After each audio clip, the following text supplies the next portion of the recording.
Hi all. ഞാൻ വെറുതെ ഇരുന്നപ്പോൾ ഇങ്ങനെ ആലോചിക്കായിരുന്നേ, നമ്മൾ പഠിച്ച സിലബസ് ഒക്കെ ഇപ്പോൾ റിന്യൂ ചെയ്തിട്ടുണ്ടാവുമോ?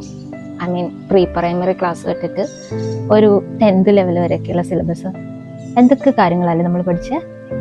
ഇതെല്ലാം കൂടി നമ്മൾ പഠിക്കേണ്ട ആവശ്യമുണ്ടോ?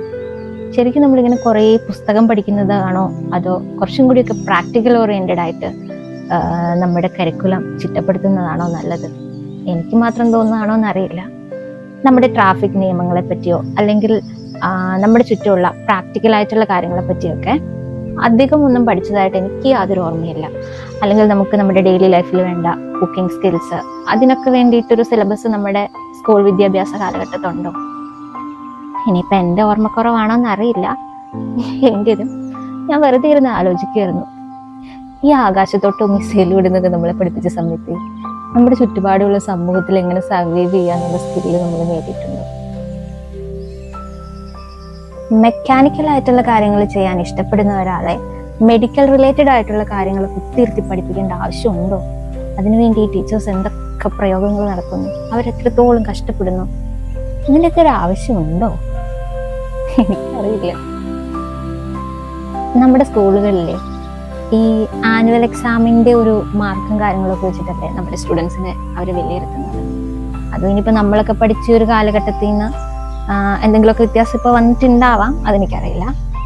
പക്ഷെ ശരിക്കും വളർന്നു വരുന്ന ഒരു സ്റ്റുഡൻസിനെ വിലയിരുത്തേണ്ടത് അവർ ആൻസർ ഷീറ്റിൽ എഴുതുന്ന ഉത്തരങ്ങൾ വെച്ചിട്ടാണോ?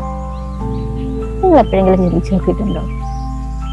പിന്നെ നാളെ നിങ്ങൾ ഹോംവർക്ക് ചെയ്യാതെ വന്നാൽ ഞാൻ ഈ ക്ലാസ്സിൻ്റെ പുറത്തിറക്കി നിർത്തും എന്ന് ഭീഷണിപ്പെടുത്തുന്ന ടീച്ചേഴ്സ് എനിക്ക് അല്ലെങ്കിൽ നമ്മുടെ സമൂഹത്തിന് കാണിച്ചു തരുന്നത് നല്ലൊരു രീതിയാണോ?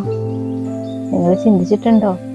ഭീഷണിപ്പെടുത്തി എന്ത് കാര്യവും സാധിപ്പിക്കാം, അല്ലെങ്കിൽ പേടിപ്പെടുത്തി ഒരാളെ കൊണ്ടൊരു കാര്യം ചെയ്യിപ്പിക്കുക എന്നുള്ളത് കുട്ടികളെ ട്രെയിൻ ചെയ്യേണ്ട ഒരു രീതിയാണോ? ചില ടീച്ചേഴ്സിൻ്റെ ക്ലാസ് നമുക്ക് ഭയങ്കര ഇഷ്ടമല്ലേ, അവരൊന്നും പറയേണ്ട ആവശ്യമില്ല, നമ്മൾ സ്വന്തമായിട്ട് അവർ തരുന്ന ഹോംവർക്ക്സ് ഒക്കെ ചെയ്യും, ക്ലാസ്സിൽ കറക്റ്റായിട്ട് നോട്ട്സൊക്കെ എഴുതും, പഠിക്കാൻ വളരെ ഇൻട്രസ്റ്റ് ആണ്. അങ്ങനെയുള്ള ടീച്ചേഴ്സിനെ നമ്മൾ എപ്പോഴും മനസ്സിൽ ഓർത്ത് വെക്കാറുമുണ്ട്. നമ്മൾ ഈ ഭീഷണിപ്പെടുത്തി പഠിപ്പിച്ച ടീച്ചേഴ്സിനെ എത്ര പേര് ഓർക്കുന്നുണ്ട്? ഞാനൊക്കെ മനഃപൂർവ്വം മറന്നു കളഞ്ഞു കേട്ടോ. എന്താ പഠിപ്പിച്ചതെന്ന് പോലും ഞാൻ മറന്നു കളഞ്ഞു. നമ്മുടെ സ്കൂളിലൊക്കെ ഉള്ള ടീച്ചേഴ്സിനെ നമ്മുടെ കുട്ടികളെയൊക്കെ റെസ്പെക്റ്റോടു കൂടി കാണാൻ പറ്റുന്നുണ്ടോ? അവരെപ്പോഴും പറയും ടീച്ചേഴ്സിനെ റെസ്പെക്ട് ചെയ്യണം, ടീച്ചേഴ്സിനെ റെസ്പെക്ട് ചെയ്യണം. തിരിച്ച് അവരെപ്പോഴെങ്കിലും ആ സ്റ്റുഡൻസിനെ റെസ്പെക്ട് ചെയ്യാറുണ്ടോ? ചില ടീച്ചേഴ്സ് ആണെങ്കിൽ വളരെ സ്നേഹത്തോടെ പെരുമാറാറുണ്ട്. എങ്കിലും ശരിക്കും നമ്മുടെ സ്കൂളിലെ അസസ്മെന്റ് രീതികളൊക്കെ മാറ്റേണ്ട സമയം കഴിഞ്ഞു കേട്ടോ.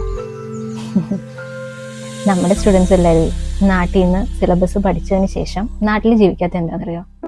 നമ്മുടെയൊക്കെ പുസ്തകങ്ങളിൽ എഴുതി വെച്ചിരിക്കുന്നതൊന്നും നമ്മുടെ സമൂഹത്തിലുള്ള അവസ്ഥ മറ്റൊന്നുമാണ്.